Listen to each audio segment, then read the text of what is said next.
നമസ്കാരം. American president Donald ട്രംപിന്റെ അവസാന പിടിവള്ളിയും വലിച്ചു പൊട്ടിച്ചിരിക്കുകയാണ് ഇറാൻ.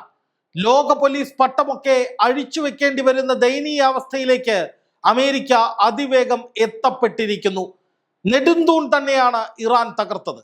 അമേരിക്കയുടെ ധാർഷ്ട്യത്തിന്റെയും അഹങ്കാരത്തിന്റെയും ലോക പോലീസ് പൈതൃകത്തിന്റെയും ഒക്കെ അടിവേരറുക്കുന്ന വിധത്തിലേക്ക് ഇറാൻ ചില നിർണായകമായ നീക്കങ്ങൾ നടത്തിയിരിക്കുകയാണ്. ഗൾഫ് രാജ്യങ്ങൾക്ക് അമേരിക്കയിലുള്ള വിശ്വാസം പൂർണ്ണമായും നഷ്ടപ്പെട്ട അവസ്ഥയിലായിട്ടുണ്ട്. ലോകത്തിന്റെ പല ഭാഗത്തും വിന്യസിച്ചിരുന്ന പ്രതിരോധ സംവിധാനങ്ങൾ ഗൾഫ് മേഖലയിലേക്ക് മാറ്റിയാണ് നിലവിൽ ഗൾഫ് രാജ്യങ്ങൾക്ക് സുരക്ഷിതത്വ ബോധം നൽകാൻ അമേരിക്കയ്ക്ക് കഴിയുന്നത്. ഇത് അമേരിക്കയുടെ ചരിത്രത്തിൽ പോലും ഇതുവരെ കാണാത്ത ഒരു ദയനീയമായ സ്ഥിതിവിശേഷമാണ് എന്നുള്ളതാണ് ഏറ്റവും പ്രധാനപ്പെട്ട കാര്യം. മറ്റൊരു വശത്ത് ഉക്രൈനെ സഹായിക്കുന്നതിലും അമേരിക്കയ്ക്ക് വലിയ തടസ്സങ്ങൾ നേരിടുന്നുണ്ട്. റഷ്യക്കെതിരെ പോരാടാൻ അമേരിക്ക യുക്രൈന് ആയുധ സഹായം നൽകുന്നത് ഗണ്യമായി കുറഞ്ഞു എന്ന റിപ്പോർട്ടുകളാണ് കഴിഞ്ഞ ദിവസം പുറത്തു വരുന്നത്. റഷ്യ അയച്ച 115 ഡ്രോണുകളിൽ 90% തകർക്കാൻ അവർക്ക് കഴിഞ്ഞുവെങ്കിലും 24 ബാലിസ്റ്റിക് മിസൈലുകളിലും 4 ക്രോസ് മിസൈലുകളിലും ഒന്നിനെ പോലും തൊടാൻ അമേരിക്കയുടെ പാട്രിയോട്ട് അടക്കമുള്ള മിസൈൽ പ്രതിരോധ സംവിധാനങ്ങൾക്ക് കഴിഞ്ഞിട്ടില്ല. പാട്രിയറ്റ് പ്രതിരോധ സംവിധാനങ്ങൾ അമേരിക്ക യുക്രൈന് നൽകിയതാണ്. സ്വാഭാവികമായും ഇതിന്റെ പരാജയം അമേരിക്കയ്ക്ക് വലിയ തിരിച്ചടിയാണ്. ഈ പാട്രിയറ്റ് സഹായം തന്നെ US നിർത്തിവെച്ചിട്ട് മാസങ്ങളുമായി. US പക്കലുള്ള പാട്രിയറ്റ് എല്ലാം ഇപ്പോൾ പോകുന്നത് ഗൾഫിലെ സേനാ താവളങ്ങളിലേക്കും സഖ്യരാജ്യങ്ങളിലേക്കുമാണ്. ഇറാനുമായുള്ള പോരാട്ടം അതിനിർണായകമായി മാറിയെന്നും അവിടെ അമേരിക്കയ്ക്ക് വലിയ തോതിൽ നഷ്ടങ്ങൾ ഉണ്ടാകുന്നുണ്ട് എന്നതിൻ്റെയും തെളിവായി തന്നെയാണ് ഇതിനെയെല്ലാം ലോകം ഇപ്പോൾ വീക്ഷിക്കുന്നത്. ഇറാൻ യുദ്ധം ആയുധ നഷ്ടത്തിനപ്പുറം ലോകത്തിന്റെ സംരക്ഷകൻ എന്ന പട്ടവും കൂടി അമേരിക്കയ്ക്ക് നഷ്ടമാകുന്നതിലേക്ക് കാര്യങ്ങളെ എത്തിക്കുന്നു എന്ന് നമുക്ക് സ്പഷ്ടമായി പറയാം. അതുകൊണ്ടാണ് പ്രിയപ്പെട്ടവരെ ഞാൻ ആദ്യം പറഞ്ഞത്, അമേരിക്കയുടെ നെടുന്തൂൺ തകർക്കുന്ന വിധത്തിലേക്ക് ഇറാൻ അവരുടെ യുദ്ധതന്ത്രങ്ങൾ ചീകി മിനുക്കിയിരിക്കുന്നു എന്നു തന്നെ. ഒരു രാജ്യത്തെ ആക്രമിക്കാൻ പൊടുന്നനെ ചാടി പുറപ്പെടാൻ ഇനി ട്രംപിന് സാധിക്കില്ല, അല്ലെങ്കിൽ ട്രംപ് അതിന് മുതിരില്ല എന്ന് മാത്രമല്ല, ഇനി മറ്റൊരു ഭരണാധികാരി അമേരിക്കയിൽ വന്നാലും ഇറാനിൽ നിന്ന് കിട്ടിയ തിരിച്ചടി മനസ്സിലുള്ളത് കൊണ്ട് തന്നെ അതിവേഗത്തിൽ ഇറങ്ങി പുറപ്പെടാനുള്ള സാധ്യത വളരെ വളരെ കുറവാണ്. ലോകത്തിന്റെ മുഴുവൻ സംരക്ഷണവും തങ്ങളുടെ ചുമലിലാണെന്ന് അമേരിക്ക അങ്ങ് വിശ്വസിച്ചു കൊണ്ടിരിക്കുകയായിരുന്നു ഇത്രയും കാലം. അത് രണ്ടാം ലോക മഹായുദ്ധത്തിന് ശേഷമുള്ള ഒരു വിശ്വാസമാണ്. തങ്ങളാണ് ലോകത്തിന്റെ ഘടനകളെ നിലനിർത്തേണ്ടത് എന്നാണ് അമേരിക്ക എല്ലായ്പ്പോഴും ചിന്തിക്കുന്നത്. അതായത് ലോകരാജ്യങ്ങളുടെ മേലൊക്കെ ഒരു വലിയ ആധിപത്യം തങ്ങൾക്ക് വേണം. ആ രീതിയിലാണ് വെനസ്വേലയിലേക്കും ഇറാനിലേക്കും ഒക്കെ കടന്നാക്രമണങ്ങൾ നടത്താനായി അമേരിക്ക ഇറങ്ങി പുറപ്പെട്ടത്. ചരിത്രം പരിശോധിച്ചാൽ നമുക്കറിയാം, പശ്ചിമേഷ്യയിൽ ഗൾഫ് മേഖലയിൽ പല വിധത്തിലുള്ള അധിനിവേശങ്ങൾ പല പേരുകളിൽ പറഞ്ഞുകൊണ്ട് അമേരിക്ക നടത്തിയിട്ടുള്ളതാണല്ലോ. അതിൻ്റെയൊക്കെ തുടർച്ച തന്നെയാണ് ഇറാനിലേക്ക് അവർ ലക്ഷ്യമിട്ടത്. പക്ഷെ അവിടെ അതിദയനീയമായി പരാജയപ്പെടുകയായിരുന്നു. ലോകത്തെവിടെയെല്ലാം ഏകാധിപത്യ ഭരണങ്ങളുണ്ടോ അവിടെയെല്ലാം തങ്ങൾ കടന്നു ചെന്ന് അത് മാറ്റി ജനാധിപത്യവൽക്കരിക്കണം, പക്ഷെ തങ്ങൾക്ക് ഇഷ്ടമുള്ള ഏകാധിപതികളെ വളരാൻ അനുവദിക്കും എന്നുള്ളതാണ് അമേരിക്ക കാലങ്ങളായി സ്വീകരിക്കുന്ന ഒരു നയം.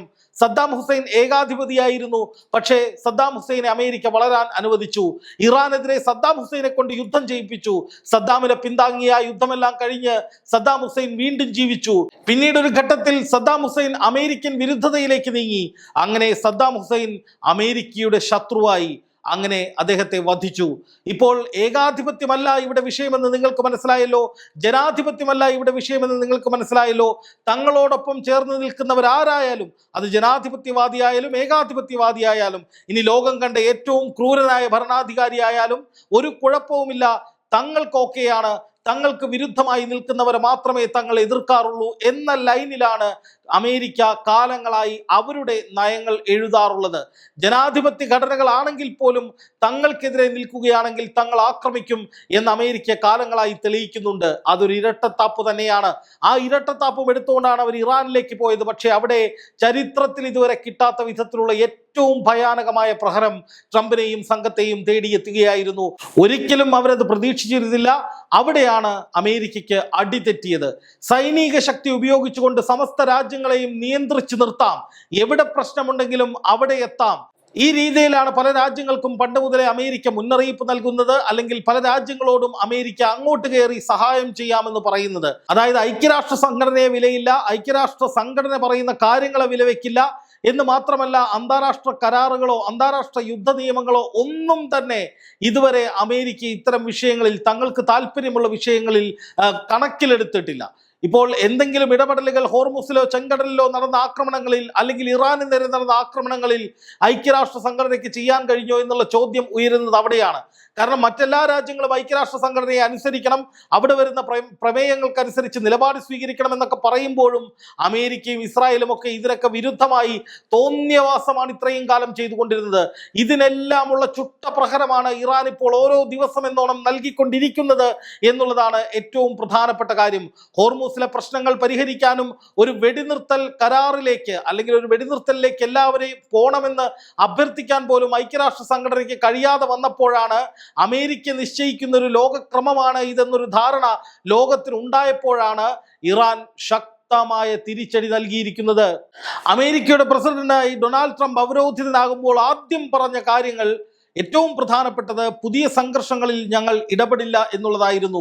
നിലനിൽക്കുന്ന ലോകത്തെ മുഴുവൻ സംഘർഷങ്ങളും ഞങ്ങൾ അവസാനിപ്പിക്കും എന്നതായിരുന്നു. അമേരിക്ക അനാവശ്യമായി ഇതിനൊന്നും വേണ്ടി പണം ചെലവഴിക്കില്ല എന്നും അനാവശ്യമായി ഇത്തരം വിഷയങ്ങളിൽ ഇടപെടില്ല എന്നും ഇത്തരം വിഷയങ്ങളിൽ നിലനിൽക്കുന്ന രാജ്യങ്ങൾ അത് അവർ തന്നെ പരിഹരിക്കട്ടെ, അവർ തന്നെ ഇടപെടട്ടെ. ഇനി ഏതെങ്കിലും തരത്തിൽ ഞങ്ങളുടെ ഇടപെടൽ ആവശ്യമുള്ള വിഷയമാണെങ്കിൽ, പ്രത്യേകിച്ച് റഷ്യ ഉക്രൈൻ വിഷയമൊക്കെ ആണെങ്കിൽ ഞങ്ങൾ ഇടപെട്ടത് പരിഹരിക്കും, പക്ഷെ അപ്പോഴും പ്രശ്നം പരിഹരിക്കുക എന്നുള്ളതിനായിരുന്നു ട്രംപ് അധികാരത്തിലേറിയ സമയത്ത് മുൻതൂക്കം കൊടുത്തത്. പക്ഷേ പിന്നീട് എന്താണ് സംഭവിച്ചത്? പക്ഷേ ട്രംപ് അതിൽ പരാജയപ്പെടുന്ന ഒരു സാഹചര്യം വന്നു. ആ സാഹചര്യം വന്നത് എങ്ങനെയാണ്? ട്രംപിന് നൊബേൽ സമ്മാനമായിരുന്നു ലക്ഷ്യം, സമാധാനത്തിനുള്ള ഒരു നൊബേൽ സമ്മാനം. ആ നൊബേൽ സമ്മാനം കിട്ടില്ല എന്ന് കണ്ട ഘട്ടത്തിൽ അതുവരെ വളരെയധികം സമാധാനത്തിന് വേണ്ടി വാദിച്ചു കൊണ്ടിരുന്ന ട്രംപ് ഒരൊറ്റ ലെവലിൽ തിരിഞ്ഞു. പിന്നെ യുദ്ധത്തിന് വേണ്ടി ഉക്രൈൻ ആയുധങ്ങൾ നൽകിക്കൊണ്ട്, ഇസ്രായേലിന് ആയുധങ്ങൾ നൽകിക്കൊണ്ട് ഇറാനെ ആക്രമിക്കാൻ, റഷ്യയെ ആക്രമിക്കാൻ, വലിയ തോതിൽ യുദ്ധം വ്യാപിപ്പിക്കാൻ വേണ്ടിയാണ് അമേരിക്ക ഇറങ്ങി തിരിച്ചത്. പ്രത്യേകിച്ച് അത്യാധുനികമായ വെപ്പൺസ് അത് കൃത്യമായി എല്ലായിടത്തും വിതരണം ചെയ്ത് യുദ്ധം ആളിക്കത്തിക്കാൻ ട്രംപ് വലിയ തോതിൽ ശ്രദ്ധ ചെലുത്തി.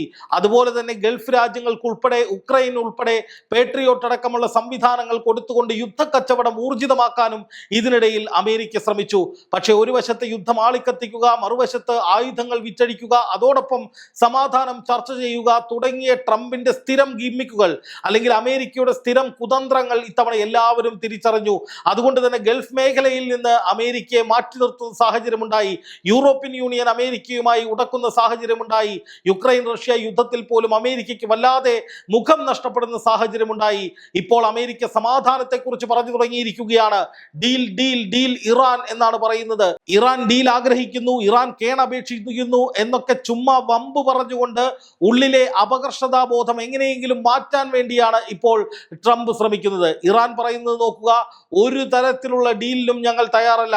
ഇനി ഏതെങ്കിലും തരത്തിലൊരു ഡീലിലേക്ക് ഞങ്ങൾ പോവുകയാണെങ്കിൽ ഞങ്ങൾ പറയുന്നത് മുഴുവൻ നിങ്ങൾ അംഗീകരിക്കേണ്ടി വരും, അല്ലാതെ ഒരു തരത്തിലും ട്രംപിന് വഴിപ്പെടുകയില്ല എന്ന് ഇറാൻ തീർത്ത് പറയുമ്പോൾ പശ്ചിമേഷ്യൻ രാജ്യങ്ങളെ ഇനി ഒരു തരത്തിലും ഉപയോഗിക്കാൻ, യൂട്ടിലൈസ് ചെയ്യാൻ, തങ്ങളുടെ നേട്ടത്തിന് വേണ്ടി ഏതെങ്കിലും തരത്തിൽ ഉപയോഗിക്കാൻ കഴിയാത്ത വിധത്തിലേക്കുള്ള ഒരു കുരുക്കിലേക്ക് അമേരിക്ക പോയിരിക്കുകയാണ്. ഇത്രയും കാലം അമേരിക്ക നടത്തിക്കൊണ്ടിരുന്ന പാശ്ചാത്യ രാജ്യങ്ങളിലെ, പശ്ചിമേഷ്യൻ രാജ്യങ്ങളിലെ ഇടപെടലുകൾ, അതിലെ പൊള്ളത്തരം, അതിലെ സ്വാർത്ഥ ലാഭം, ഇതൊക്കെ ആ രാജ്യങ്ങൾ തിരിച്ചറിയുന്നു. എന്ന് മാത്രമല്ല, നിവർന്നു നിന്നൊരുവൻ തിരിച്ചടിച്ചാൽ തീരാവുന്നതേയുള്ളൂ അമേരിക്കയുടെ ഗർവും അഹന്തയും ഈ പറയുന്ന ലോക പോലീസ് കളിയും എന്നൊക്കെ ലോകം തിരിച്ചറിയുകയാണ്. അതാണ് അമേരിക്കയുടെ പ്രസ്റ്റീജിന് ഇത്രയധികം ഇടിവ് വന്നതിന് കാരണം. ഇത്രയധികം അമേരിക്കയുടെ പ്രസ്റ്റീജ് ഇടിഞ്ഞൊരു കാലഘട്ടം ചരിത്രത്തിൽ ഉണ്ടായിട്ടില്ല.